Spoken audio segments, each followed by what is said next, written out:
অনেকেই মনে করেন হার্ট অ্যাটাক আর কার্ডিয়াক অ্যারেস্ট একই জিনিস। আসলে এগুলো সম্পূর্ণ আলাদা দুটি মেডিকেল জরুরি অবস্থা।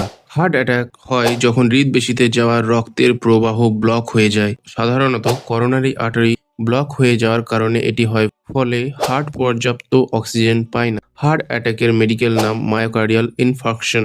সাধারণ লক্ষণগুলি হলো এর বুকের মধ্যে ব্যথা বা চাপ অনুভব করা, ব্যথা হাত, চোয়াল বা পিঠে ছড়িয়ে পড়া, শ্বাস নিতে কষ্ট হওয়া, ঘাম হওয়া এবং বমি ভাব। হার্ট অ্যাটাকের সময় সাধারণত হৃদয় ধুকধুক করতে থাকে।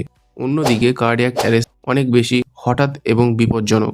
এটি ঘটে যখন হার্ট হঠাৎ ধড়ফড় করা বন্ধ করে দেয়, কারণ হার্টের ইলেকট্রিক্যাল সিস্টেম সমস্যা হয়। এর সবচেয়ে সাধারণ কারণ ভেন্ট্রিকিউলার ফিব্রিলেশন, যেখানে হার্টের ছন্দ সম্পূর্ণ অস্বাভাবিক হয়ে যায়।